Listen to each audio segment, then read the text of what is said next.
I was a great student.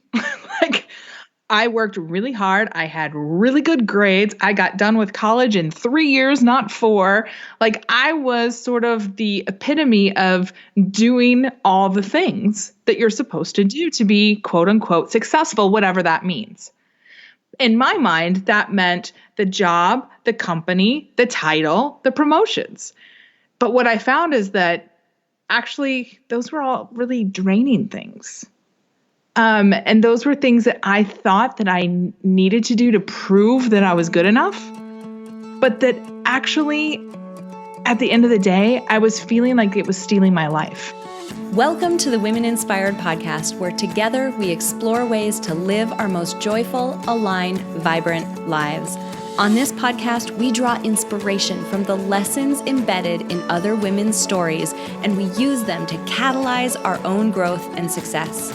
And we explore concepts and techniques from the fields of psychology and design thinking that can help us thrive and make the most of the one and only life we're ever going to have.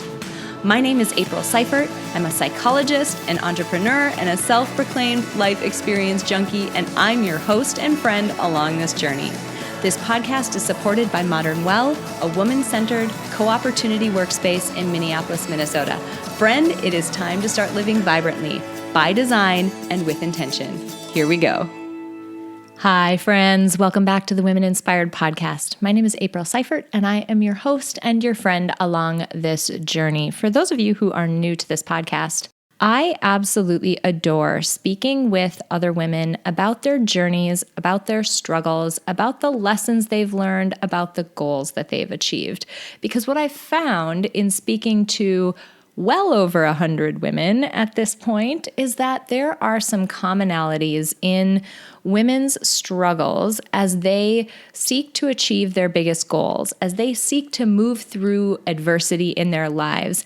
And these commonalities are things that we can all learn from, that we can all apply to our lives, even if the goal that we're going after isn't as big as the person's who I'm talking to.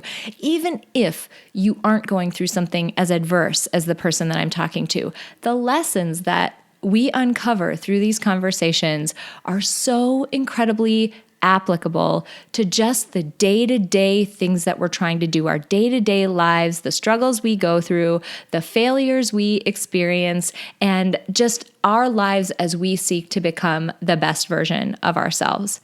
So for those of you who are new here, I absolutely adore sitting down with women like this week's guest because I truly believe that there is value in our stories as women as we seek to achieve our biggest goals. And I want to bring these stories to you and these lessons to you. And also at times, much like this week, I want to bring you resources that if you have a goal of a particular type, this week we're going to be talking a little bit about entrepreneurship or side hustle-ship.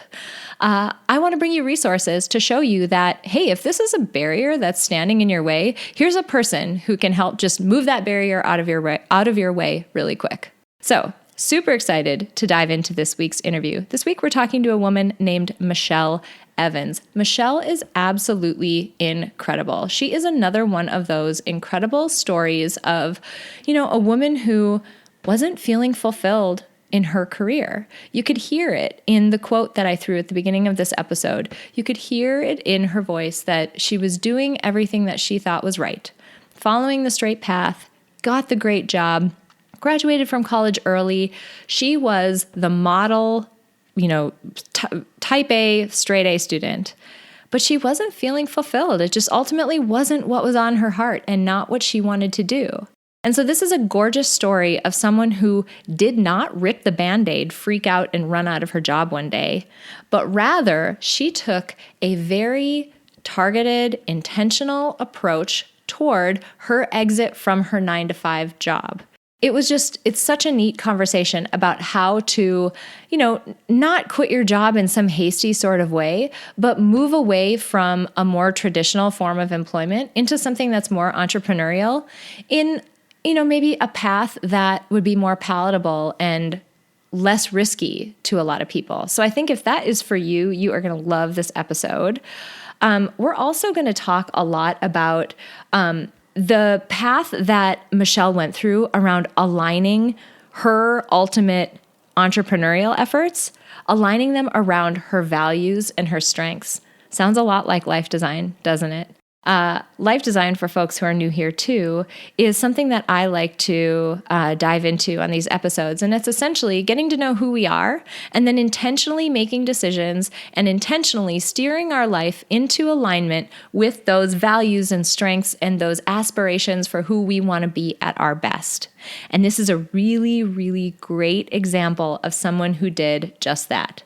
We're going to talk about failures and how, you absolutely can learn from every single one of them. We're going to talk about obstacles that we believe are in our way. Things that we would point at and say, I cannot go forward because this thing is here. And how a lot of those are actually manufactured in our mind. And they're keeping us there because we're just kind of afraid. And that's okay. But we're going to talk about that too. And we're also going to talk about this day and age, how there are so many incredible resources out there for people who want to start a business without having to take on the risk of a big investment. And that's where we're going to get into Michelle's sweet spot, her expertise around marketing in the online space and how you can use online marketing, in particular funnels, in order to find a great fit between your business and the right type of customer. It's just a really great, well-rounded interview and conversation, and I'm really excited for you all to learn more from Michelle Evans. Let's dive into that interview. Michelle, I'm so pumped you're here for this episode. Thank you so much for joining me. Hey, thanks for having me, April. I'm excited too. Well, and I'm really doubly excited because I was pumped to talk to you 2 days ago, and then I had to reschedule, and it was awesome that we could do this so quickly. And so I'm like doubly excited with 2 more days of excitement thrown on top of something that was already exciting to begin with. So this is going to be awesome. That's great. Yay. Okay, so help my audience get to know you. Tell us a little bit about yourself and your backstory. Yeah, so I'll just give you like the Cliff's Note version, right? Like the highlights. So I graduated from college with a degree in marketing and a dream to have my own business. But at that time, I felt like, I don't know, in my mind, I felt like you had to have millions and millions of dollars to open a business. And so I just took the, path of least resistance and went into the corporate world. And before it was really a thing, I was really an entrepreneur, right? Like I was an entrepreneur in a corporate environment. So I was really good at finding new opportunities, sort of climbing the corporate ladder quickly. And through it all, because I spent 16 years in the corporate world, through it all, I kept having this niggling of like, don't you want to go do your own thing? And I could never get clear on what that thing was. But I knew that I had a lot of skills and I knew that there was a lot of people out there doing cool things. And I was like, why can't I figure out this? And towards the end of my time in corporate, I was at Microsoft and I was super lucky to be in the high potential program, which means that I got a career coach, an executive career coach, right? And this is the first time that I had ever been sort of exposed to the coaching industry. Have you ever had a coach? I have, yeah, for a short time, but it's transformational. It's awesome. It is. And this coach was making me look at things that I had never stopped to think about. She was asking me what are your values? What do you do for fun? And I'm like, look, I work at Microsoft. Who's got time for fun here? And just really made me dive into what was the impact that I wanted to have with my life. And those were questions that sort of made me do that record scratch. Stop, say what? I've just been thinking about what's my next opportunity? What's the next promotion? Who do I need to get in contact with? And now you're asking me to what makes me happy? And it was really hard. Look, April, the first time she gave me this workbook to fill out, I started reading these questions and I'm like, this is stupid. This is such a waste of my time. But then I couldn't put it down and I was like, I don't actually know how to answer these. And that was a real gut punch. Yeah. Well, it's interesting because already you've been talking for like 3 seconds and there's so much that I'm so excited about. But that's a common experience that people have when they've never, like, the thing that I see more than anything, and just some background on work that I do, and we didn't chat about this before we jumped on to record, so surprise, I'm going to tell you about it now. But I do some life design work, and it's like helping people align pieces of their life to who they are. It's sort of the human-centered design process that made the iPhone and the Instant Pot so awesome. It's like the same process applied to people's lives. And what I notice more than anything is that people are so passive. And by that I mean they're not even thinking about the possibility that they might be able to have something more aligned. Like, it's not even in the realm of what might be possible. So then when you start to show someone, they're like, well, I mean, this just seems dumb. Like, why do you want me to sit here and talk about, the things that get me excited and who I am as a person and strengths and values and that kind of thing? Because it actually is possible to start to point your life in a direction that's more aligned with those things. But we just don't even think about it. Well, and if you think about it, I mean, I don't know about you, April, but I was a great student. I worked really hard. I had really good grades. I got done with college in 3 years, not 4. Like, I was sort of the epitome of doing all the things that you're supposed to do to be quote unquote successful, whatever that means. In my mind, that meant the job, the company, the title, the promotions. But what I found is that actually those were all really draining things.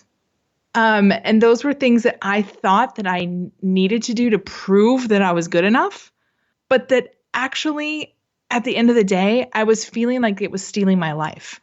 And so when I pushed it away and said, geez, this is stupid, like, who's got time for this stuff?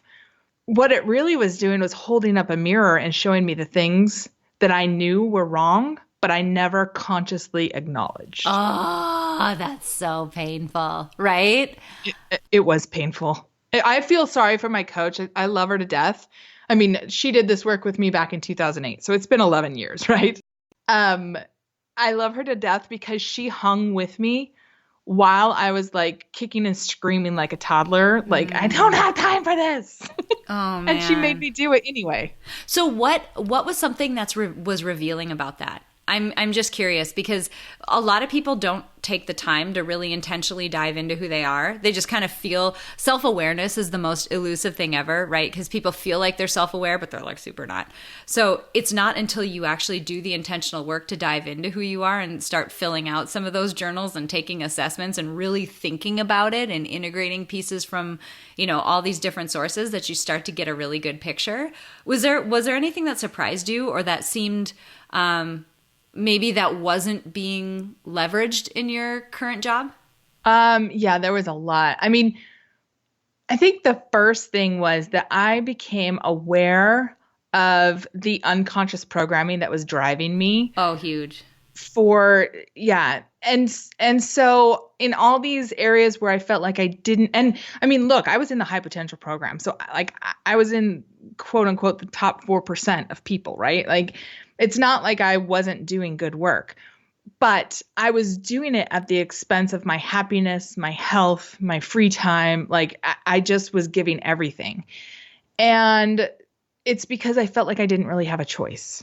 I felt like that was the only path to success, and that I just had to ignore all these other things and just stay focused and just get it done.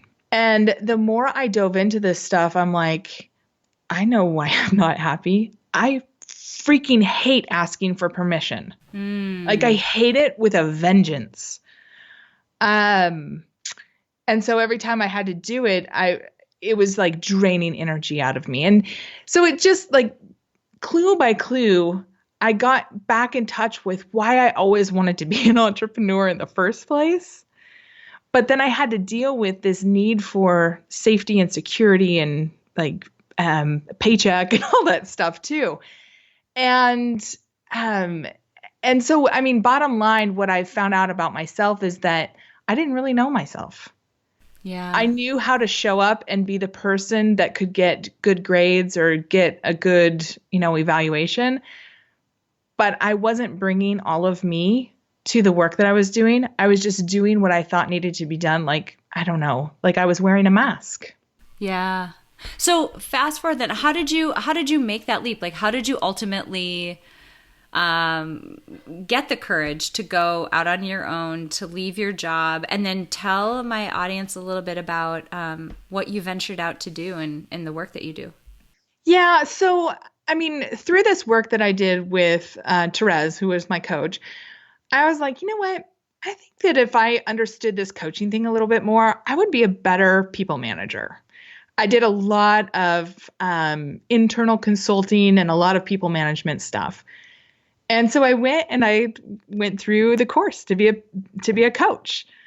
And through that, my eyes were open to the incredible world of possibilities that I had never even known about. Like there were all these people out there doing all sorts of cool things. And I'm like, wait, what? My head has been in the sand because I thought that it was you get funding and you start a business or you work at a job. Like that in my mind, that's all there was. Or maybe like be a realtor or something. But that felt too risky to me. And there were all these people doing really cool things. Some of them as a side hustle. Some of them, they had left their corporate jobs. And I was like, I got to find out more about this. So in the course of going through and becoming a coach, I was exposed to all this stuff. But April, I'm not going to lie. Like, even though I was exposed to it and I was excited about it, I still, like, I had 2 children. And when I was going through this, I had 1 on the way. Like, I was very pregnant when I got done with it. Yeah. And I had excuse after excuse. I am not even joking. For like 2.5 years, I felt like I couldn't leave my job because I didn't have the perfect business name. That was my biggest excuse. I love it. I know. And you laugh. And to me, it felt like the biggest block in the world. I'm like, I don't have a business name, so I can't get a website done. I don't know what my brand would be. And I was just like throwing up all of these crazy obstacles. Now, my background is in marketing. So, branding and messaging is important. But I got to be honest, and April, I know this is why you're laughing, is because that doesn't matter. No, it like really doesn't. My business name has nothing to do with what my websites are. Right. Target, really? That like one of the biggest companies in the United States. Does that tell you at all what they sell? No, it doesn't. Walmart, does not tell you anything about what they sell. Yeah, I mean, it's so true. And so I'm manufacturing all of these what felt like massive blocks to me. And I was like, I don't know how to do a website. Like, I just had 1,000,001 excuses. And then as I came to the end of my coach training program, it's a lot of ings there, right? As I was becoming a coach, it was right before my son was born. He was born in June of 2011. And June happens to be Microsoft's end of their fiscal year. And so he was born, and like a couple weeks later, at the end of the fiscal year, I won this massive award for marketing at Microsoft. And I went in when my son was probably like 6 or 7 weeks old to get this award. And I met with my manager, and he was like, hey, Michelle, just to let you know, like, you've done amazing work this past year. And I want to tell you that since you're on maternity leave, the most I'm going to support you for next year is a middle of the road evaluation. You're out of the high potential program. We're not supporting that. And I was like, what? Yeah. That was I'm just have given birth in like the last 2 months. So my hormones are slightly out of control at this moment. And if I had been a cartoon character, I would have literally had smoke coming out of my ears and my head would have been like steaming off my head. That's like happening to me right now. Yes, yeah. I'm furious for you. Yeah, and I just sat there and I was like, that's illegal. And he goes, prove it. Oh my God. I'm sitting there. And one of my friends said, did you start crying? I said, no, I was trying not to like strangle him. Like I was angry. This was like visceral anger. And I just sat there and I was like, in my head, had like the bad word bleeped out. And I went home that night and I opened my business. Because I was like, you know what? I know that I can either like this was my moment. This was the moment that I had been building up to, that I had been working for. It's not how I wanted it to go down, but this was the Michelle, make a decision. Do you want to submit to this man and to this ridiculous assessment that he's giving you? Or do you want to actually like do what you've been dreaming about for the last 16 years? Yeah, timing's not great. You have a newborn, but what do you want to do?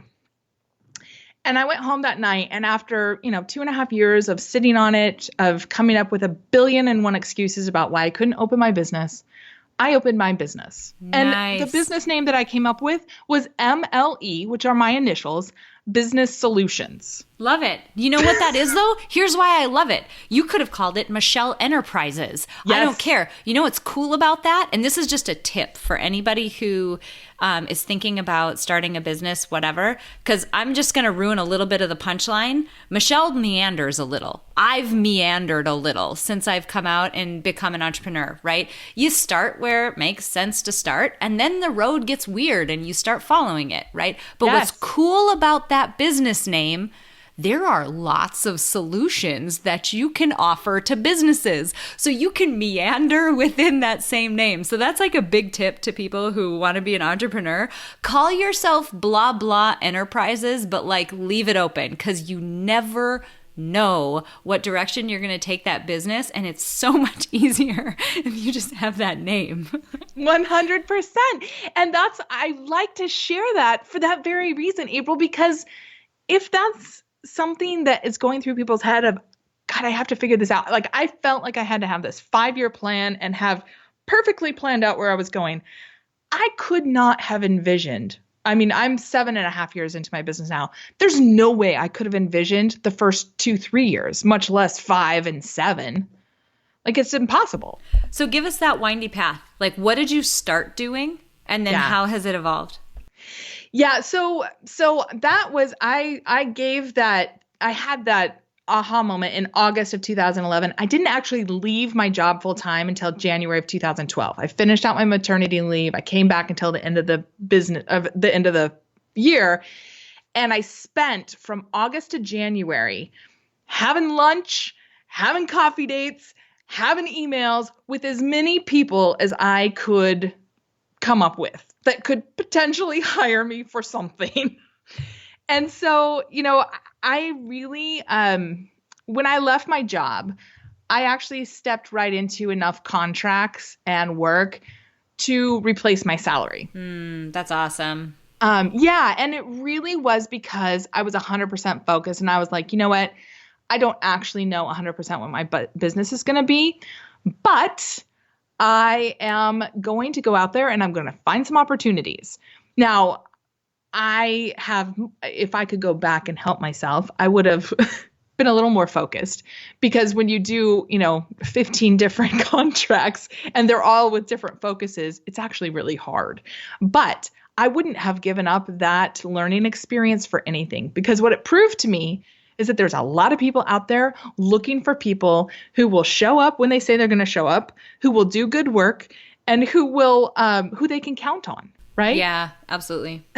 And so I had people who hired me as a coach. I had people who hired me for marketing consulting. I had people who hired me for project management consulting. Like, I had lots of different things. And I was just like, all right, there's actually money to be made here. And through my first year, it was really just figuring out what the heck, who do I want to work with? What kind of work do I even want to do? I said yes to far too much stuff, but it did help me hone in on what I wanted to do. And the first 3 years of my business, I really got honed in on helping people like leave a corporate job and start a business. I don't do that anymore, but that's where I really started. And then after a while, I shifted more towards helping people who were in business, because I felt so disconnected from the corporate world that I was like, I'm not actually as effective there anymore. I'm much better with people who have a business up and running and they want a better way to get clients in the door. What I love about that story that you just shared is that Another obstacle that people put in their place is that I don't know exactly what niche I'm going to be in, or I don't know exactly what value proposition I have. I don't know exactly what my business is going to be. And I love that you charged forward and you did it anyway. You said yes to a bunch of stuff, because ultimately what it is, each one of those 15 different contracts, you had 15 little mini tests or experiments out there, and you were feeling out which one actually felt good and which one was fun to do and which one hit that perfect combination of something you're good at and something you really enjoy doing that still engages you. And so I think it's cool that you went out and did it anyway, even though you didn't know exactly what it was going to be, but you allowed yourself to, I don't know, meander around and bump around a little bit and find a path that felt good. That's not common. Yeah. And April, I just have to say, like, I am not angry at all at that manager who said that to me, because I think that it was actually a real gift. I mean, I'm like pretty mad at that, but that's fine. Well, he's no longer at Microsoft either. Oh, okay. Well, okay. He was let go shortly after I left.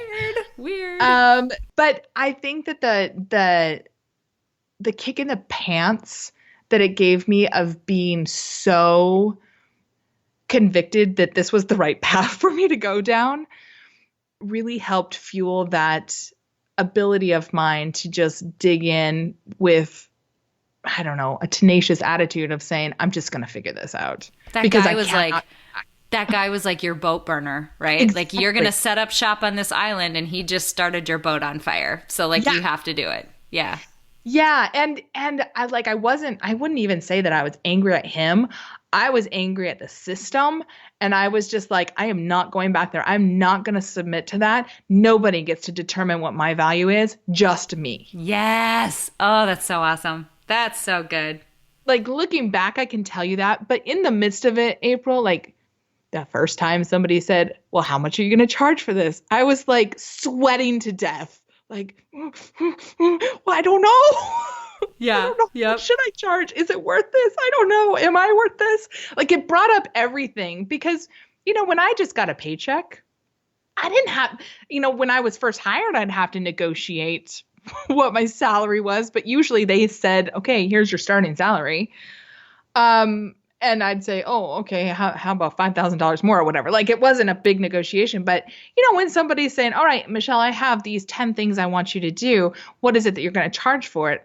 Suddenly it's like, what am I worth? Like, it just made me address all of that stuff. But even through that, and there were times where I didn't charge enough. And there were times where I was like, wow, I probably overcharged for that, but they're happy with it. So, it just was a really good learning experience for me. Hi, friends. I have a very important announcement. If you caught episode 124, you know all about what I'm about to tell you. But if you haven't, I want to make sure that you are in the know. As of August 1st, the Women Inspired podcast will become the Building Psychological Strength podcast. This pivot will focus the content of the show around the concepts of psychological strength and intentional life design, the two topics I get asked about more than anything else. I'm simultaneously beyond excited, but also a little bit sad. I'm sad because I'm transitioning out of a brand that has become such a big part of my life, but I'm beyond excited to transition fully in a direction that'll serve you at an even higher level. And that's the whole reason why I'm here in the first place. So, a few things will change. You'll notice new cover art, a new title, and a slightly different feel to the podcast going forward. The content of the podcast will focus more specifically on aspects of psychological strength and ways to apply life design to your own lives. Again, the two topics that I hear from you about most often. But other things won't change. I'll still be here.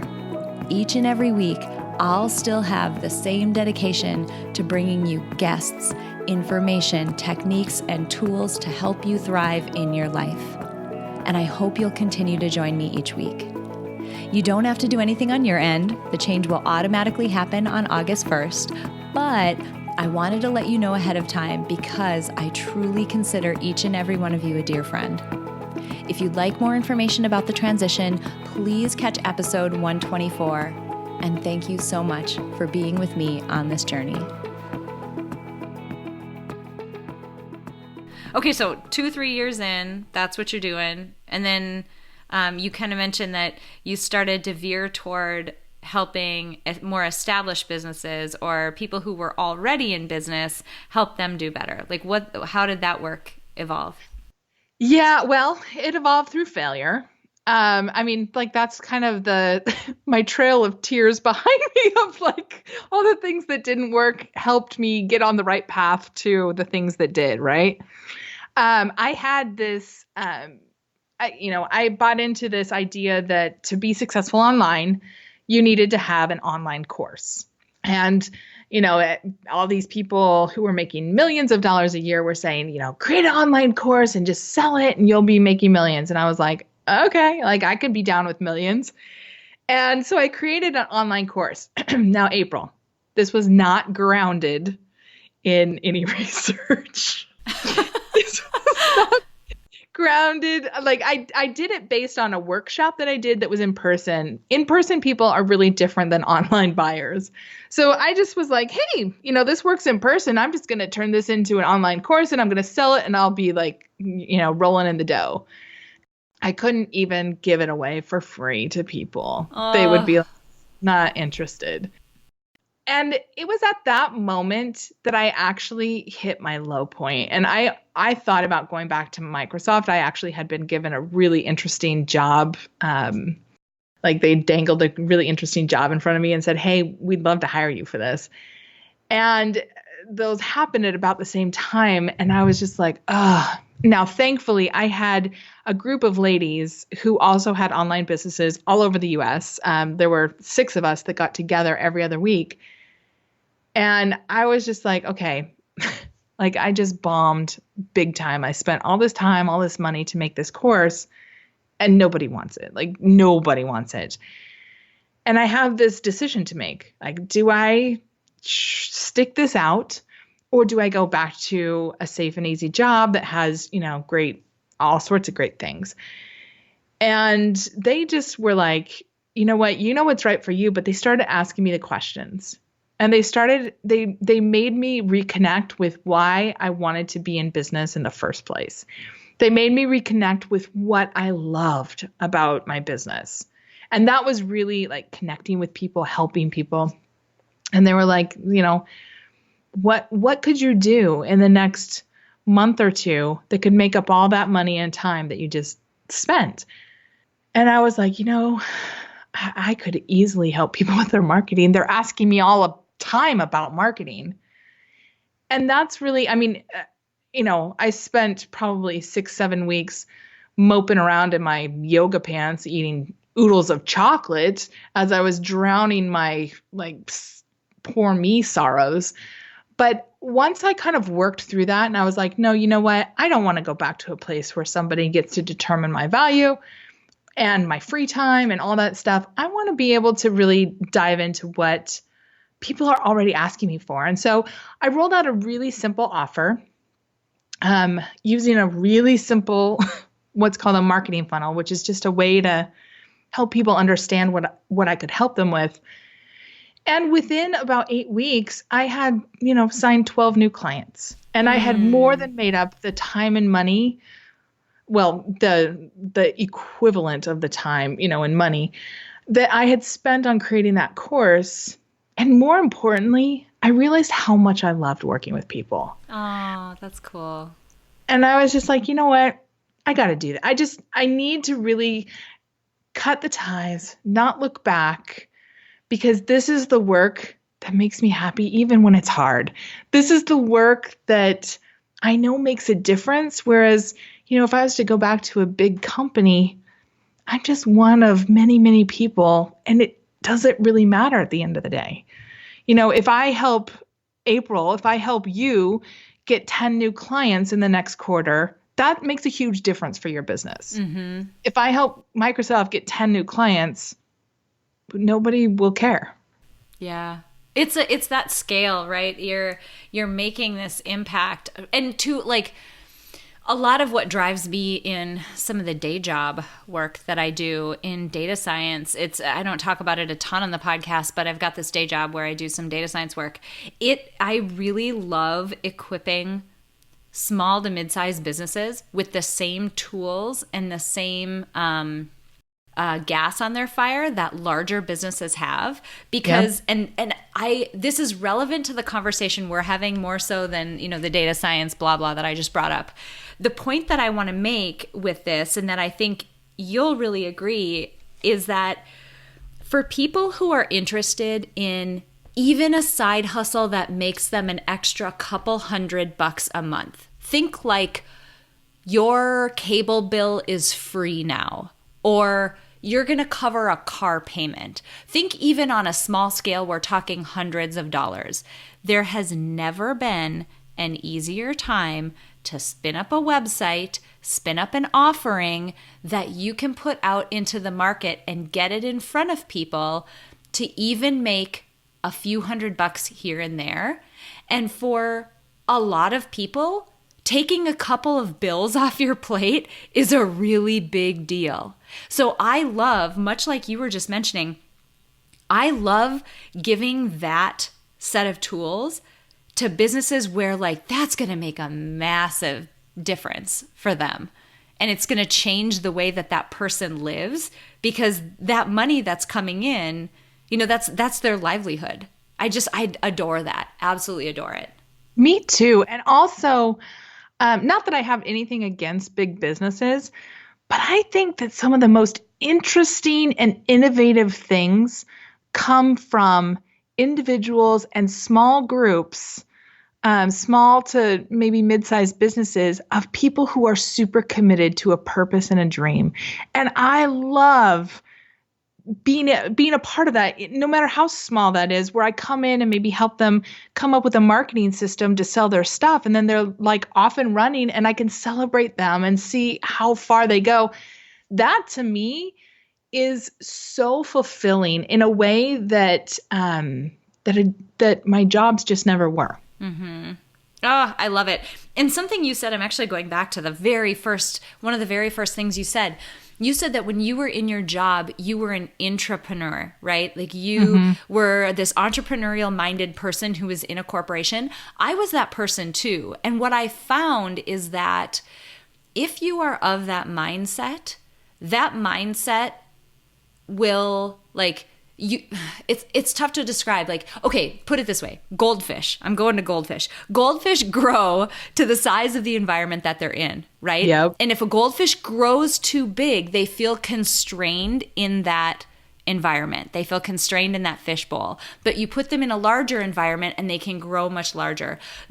In a corporate environment, I felt like I was in that tiny fishbowl because the more I was taking on, I wasn't being compensated anymore. I wasn't being supported more. I certainly didn't have more and more and more, like a comparable number of people being added to my team. I just was feeling suffocated because my own natural tendency to spot a problem and want to fix it and just naturally take it on because it just bugged me that I could do something about that. That was what was ultimately leading to my demise in a corporate environment. Whereas you take me out of that fishbowl, chuck me into the ocean where, granted, I'm a tiny little fish amongst, giant whales. I still feel like then I can really flex and start to solve problems in a way that, my own capability and support could scale with my ability to solve problems, whereas it couldn't in that tiny fishbowl. So that same mentality gets you in trouble in one place and really allows you to be successful in another. Yeah, I mean, you can't see me, but I'm sitting here nodding my head up and down furiously because it's so true.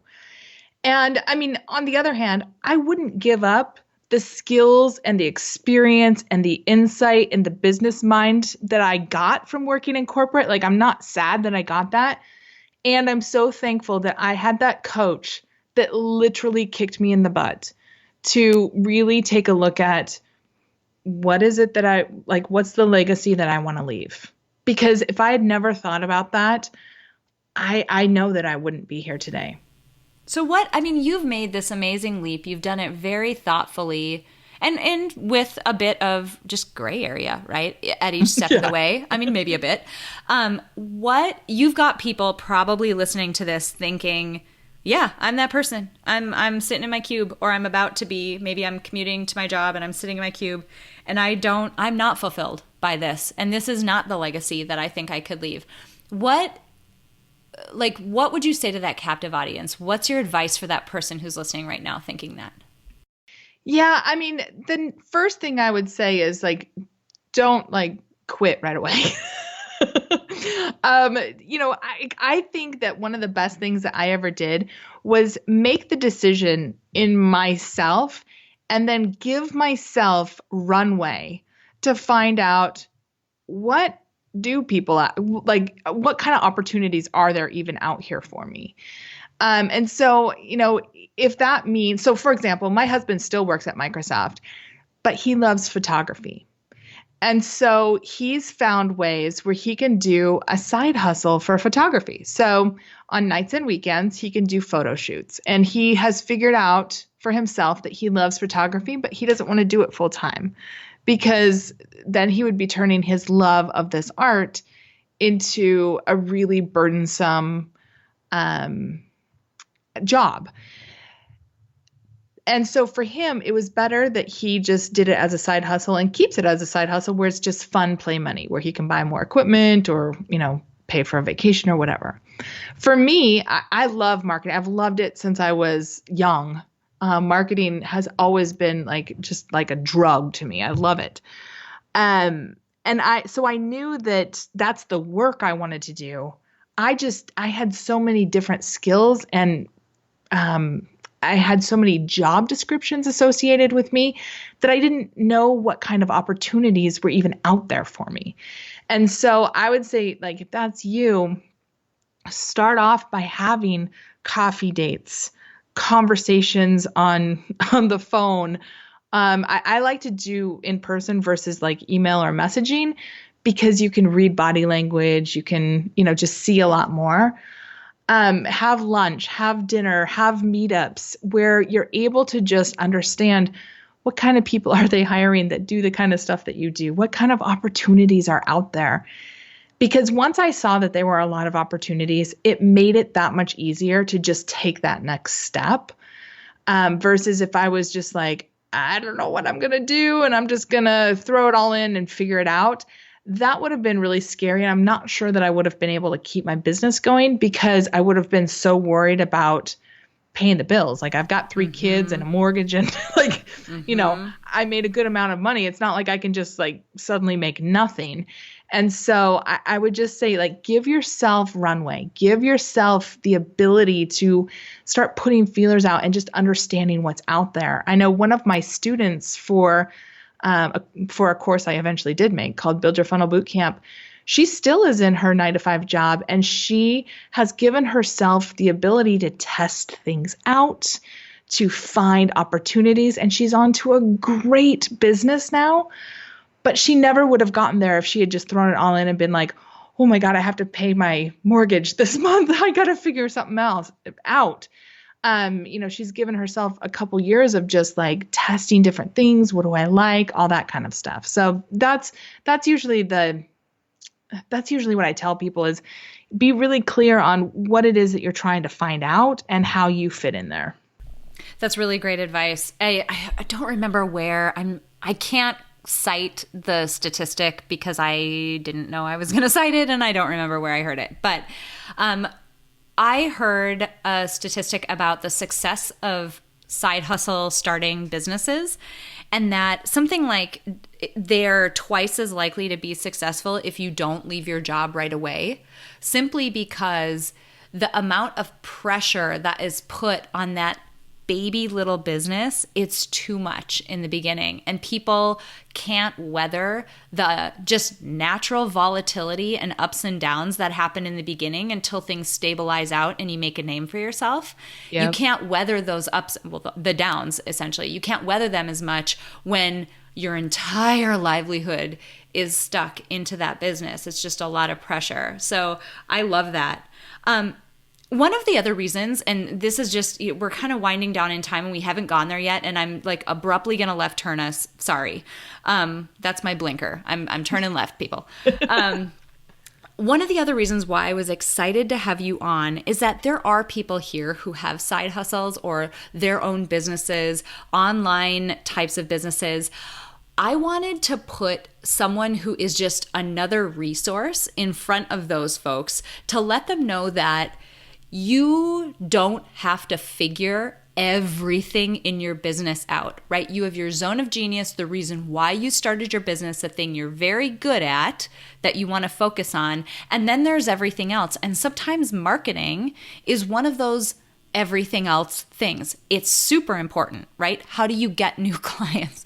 It's really important, but not everyone's zone of genius is marketing. So I was excited to have you because you are a resource for people should that not be the thing that they're very skilled in. So I'm wondering if for just a few minutes you can talk a little bit about what it is you do, what funnels are, like how your work could help somebody who's in a position where they have a business that they need to get in front of more people.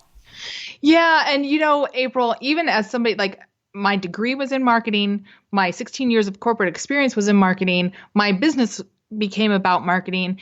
But even with that, I had a hard time marketing myself at first because marketing me versus marketing somebody else or their business is a really different thing because I know all the bad things about myself, right? And so I had to learn how to come up with a system so that I could just focus on attracting the right people into me. And then I had this system that would get them ready to buy from me. And I learned this the really hard way. I joined a mastermind in 2015, and it cost $30,000 for the year. And this coach who has a multiple 7-figure-a-year business, she was just like, look, here's the secret to success. Get on as many stages as you can be on and sell your pants off. Go to as many trade shows as you can and sell your pants off. And I was like, okay, it doesn't fit with my personality at all, but okay. I'll try it. In a 9-month period of time, I went to 50 events and I met thousands of people. Oh my goodness. And I made over 1,000 sales calls where I actually got the person on the line. And I got 1,000 no's. 1,000. Now, thank God I had clients at this point because I would have been broke without it. But I woke up in the middle of the night and I was like, what am I doing? I mean, I'm not even going to joke. I was having a panic attack going, what am I doing? This is not how I want to run my business. This is not who I am. And I quit that mastermind, even though I paid for it.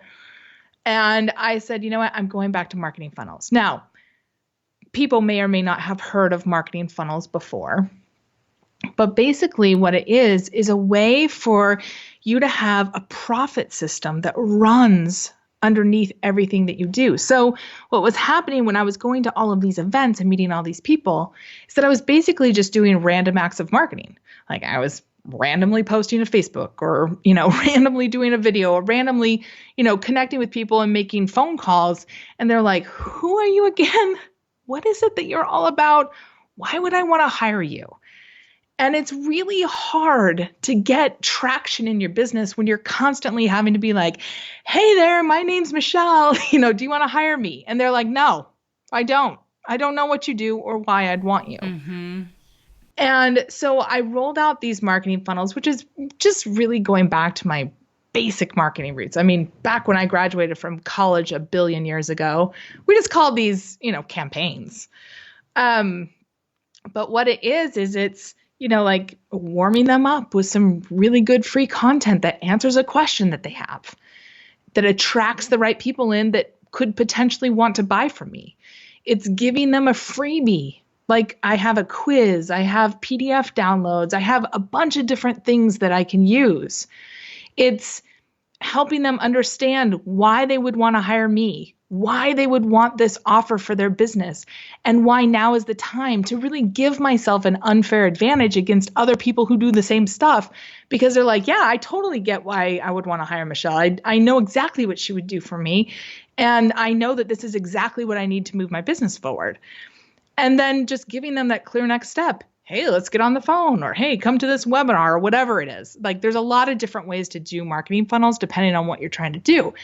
And what I've found is that without that system running underneath, I could spend 7 days a week, multiple hours a day doing marketing. And that's in, finger quotes.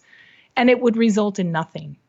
But once I had that system in place where I had a place to send people to, and then they could kind of go through this funnel where they could get to know about the problems that I solve, people that I've helped, all this other stuff.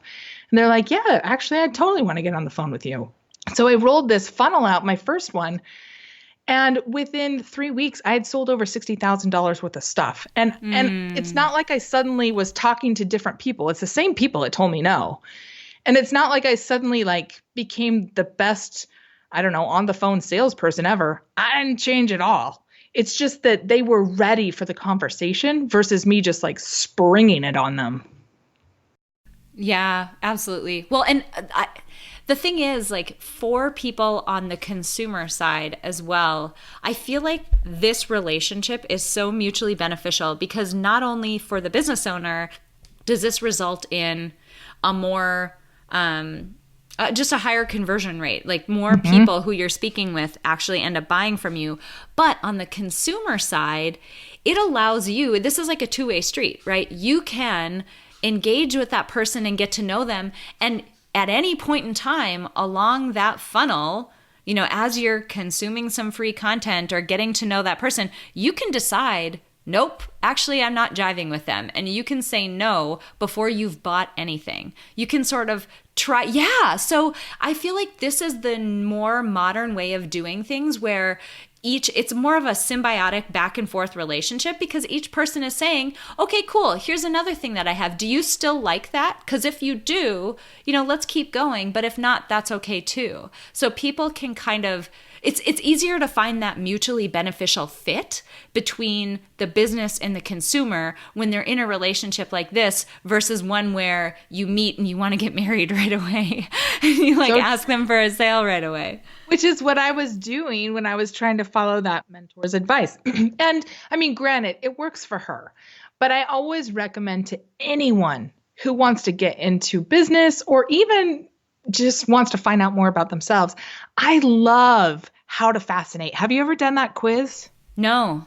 Oh, it's so good. So Sally Hogshead is the author. I have zero to do with it. I make zero money off of it, but it is so good because her whole thing is, how do you fascinate the world? And I use it with all of my clients, and I really recommend that my students get it too. Because when you know how you fascinate the world, it eliminates a lot of marketing things. I know that I'm not the person who's going to be up on stage singing and dancing and selling and the crowd's going to go running to the back. That is 100% not me. That's not how I show up best. But it was for my mentor. And so I just always recommend start there, get to know yourself, and then create a marketing system that really brings out the best of who you are. What was that assessment that you talked about? It's howtofascinate.com. Got it. People should check that out. I'm totally going to check it out today because I'm really curious about what it would come out to be. This is awesome. This has been so incredible. And I could literally sit here and talk to you for the rest of the day because I have 1,000 questions that we haven't even addressed yet. So this happens to me from time to time when I'm in one of these interviews. For people who want to get to know you more on that marketing side, where can people find you online? Yeah, so my digital home is michellelevans.com. Again, we don't need to have perfect business names. aprilseifert.com. Yeah. Well, and somebody owns michellevans.com and they want $8,000 for the domain. And I was like, no, I'm just going to put my middle initial in there, which is L. And, then it's $10 a year. Mm-hmm. Perfect.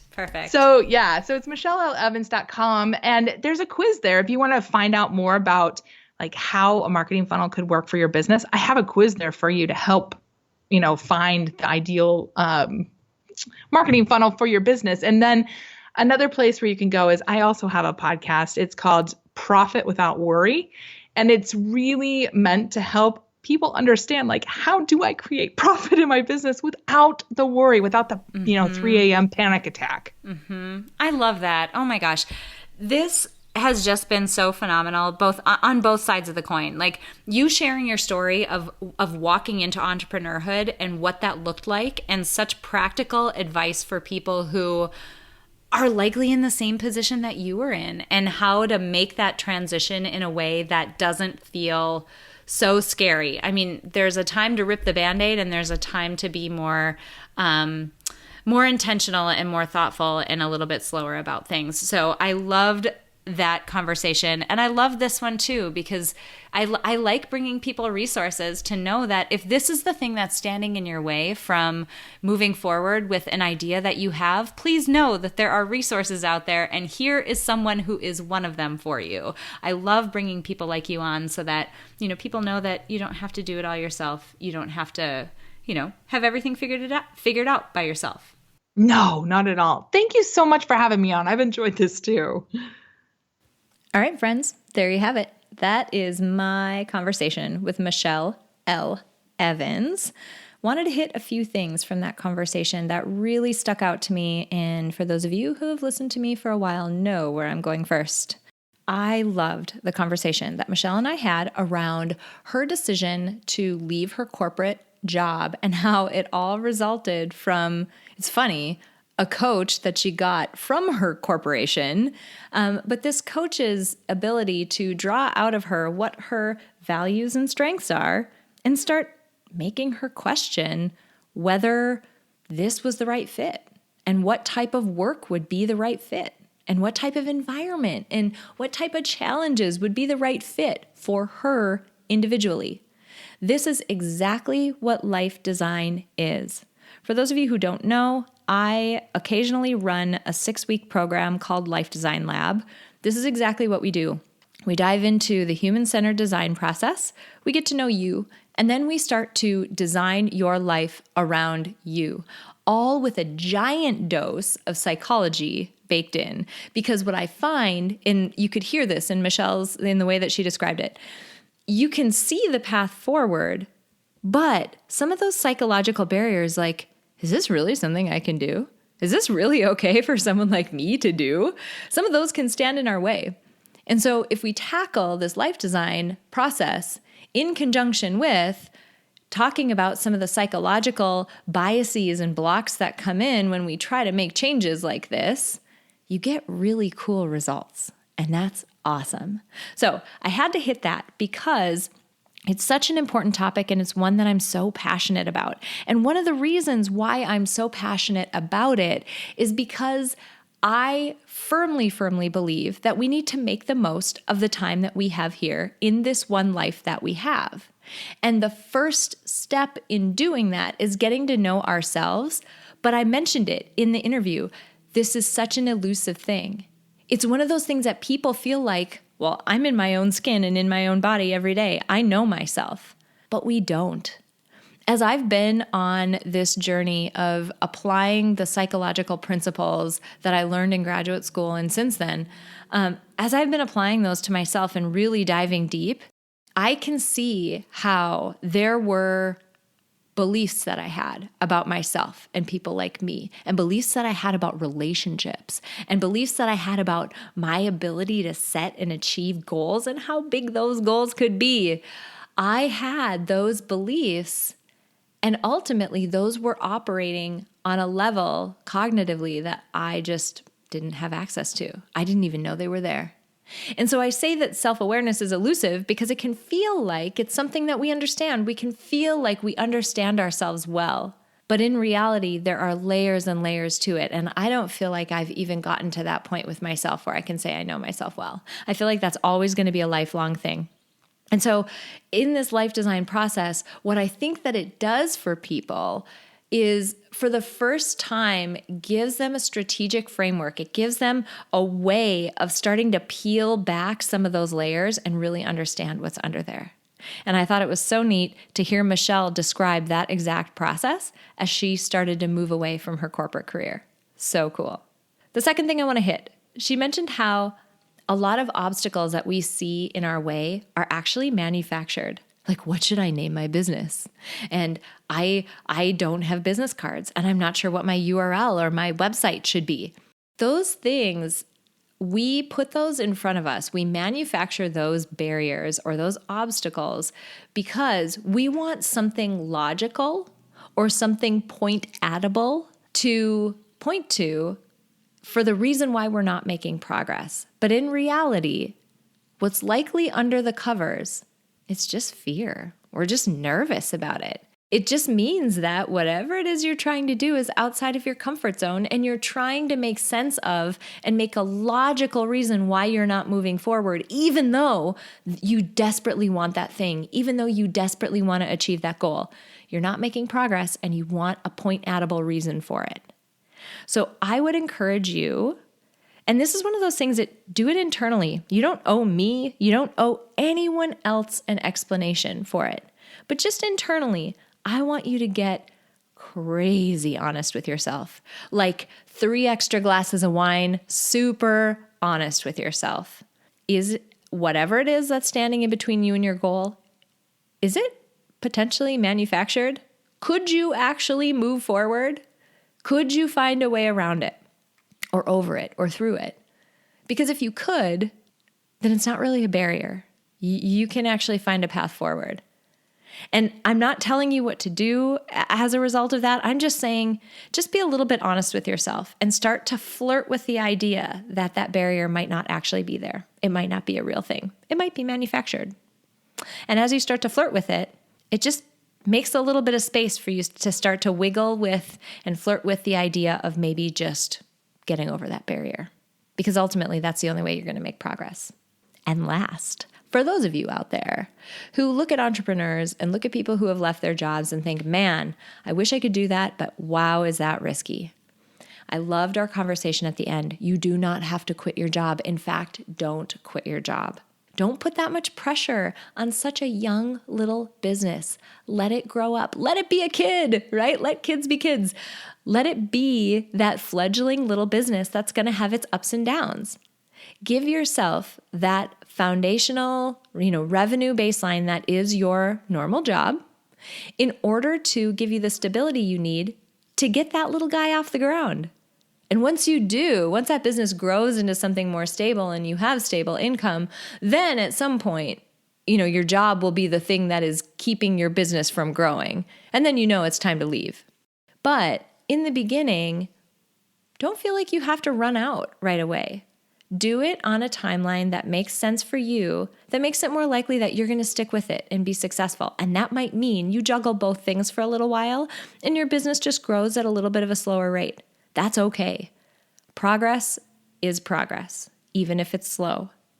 And I'll also highlight too, on the same note, I'll say something that I said during the interview. There has never been a better time than now to start a business that doesn't involve giant capital investments.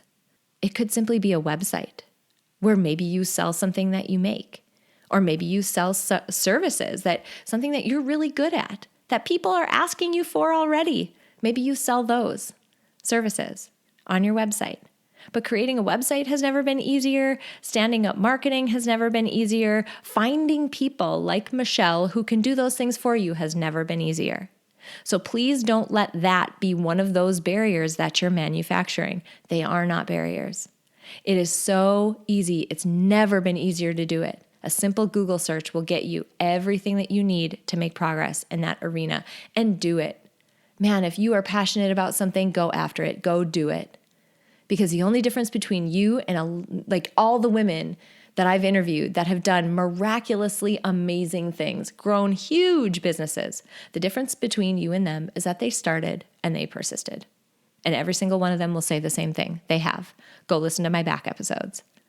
All right, you guys, I really hope you enjoyed this episode. I loved talking to Michelle. I thought she was just fantastic. She was so fun and so nice and so great even before we hopped on to record. She is just as awesome when she's not recording as she is when she was recording during this interview. So testament to her as a really cool person. Michelle, if you're listening, you're awesome. This was so fun.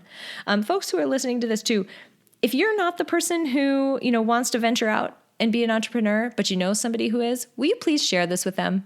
Because I ultimately want to get these stories, these lessons, and these resources in front of as many people as I can, because when we are doing the work and able to move forward toward our goals in a way that allows us to make progress, we just thrive so much more in our lives. And that's what I want for you all. I want to bring you lessons and people and resources and ideas that will help you move forward. So if you know someone who could benefit from this episode, I would so appreciate it if you would share it with them. All right, you guys, I will see you next week. Before we close out today, I want to say thank you to my producer, Cameron Hill, and to my incredible sponsor, Modern Well. If you want to learn more about how you can reach your goals in a one-of-a-kind work-life community, visit www.modernwell.co. If you enjoyed this episode, please share it with someone else who might benefit from this inspiring message. And if you have a moment, click the link in the episode description to leave me a rating and a review on iTunes. It would mean so much to me.